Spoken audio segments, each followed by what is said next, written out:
And now, it's time for another Dice Tower review with Tom Vasel.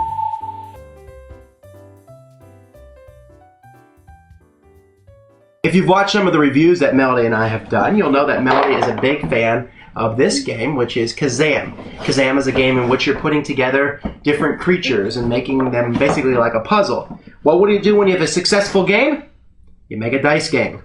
And so they've made Kazaam the dice game. Yay! Now, this is really different than the other game. I would say that the only thing it has in common is the fact that on the dice themselves are the pictures. Now, there's one annoying thing about this game. It comes with a lot of dice. 32 dice. Each dice has 6 sides.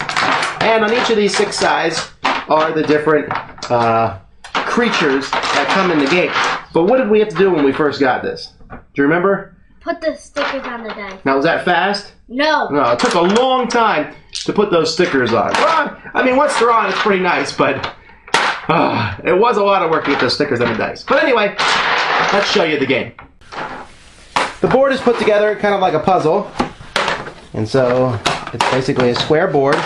And on each of the boards, each of the squares of the board, you can see the different creatures, different kinds that are on the 6 sides of the die. Each person is going to pick one of these summoners or alchemists on the edge of the board, and what you are trying to do is you are trying to use dice to make an unbroken attachment with your favorite ingredient, which is over in the right hand side facing away from you. So let's say she has dice that go like this, and she makes them all the way to her spot. If she can draw a line from her spot back to her, then she is the winner. Now, there are a couple of things that can block the dice. One of them is by having a hole. Diagonal doesn't count. But what else can block the dice? A barrier between 2 dice can block the dice. Or, that jerk, Master Ambrosius. You know, you would think that a master is there to help you learn, but apparently not. Now, on your turn, you're going to roll 2 dice. So let's look at, Melody's going to go over here, and we're going to roll 2 dice and show you what happens when you roll 2 dice. So go ahead. And I want to get here. Alright, so go ahead. First, both of these. Now, when she rolls those 2 dice, here's what she can do. She can put one of the dice onto one of the spots that she rolled. So look at the dice that she rolled, which are a blue and a red, and she could place those on a red space on the board, the red one, or she could place a blue one on the blue space. The other option she has is if there already is a die on the board of one of those 2 colors, she can move it 1 space like this onto an adjacent die. So you can move a die together. Now, what if she rolls doubles? Let's say she rolls 2 dice that are the same. Now, if she rolls 2 dice that are the same, she again has the option where she can put the pink die on the board, or she can move a pink die on the board. But also, she can take the Master Ambrosius and put him on any empty square, even if he's already on a square, or she can place the barrier between 2 squares. So it's very good to move to get doubles, because it gives you more options to stop your opponents. Now you can see here in the middle of the board, we put some chips down.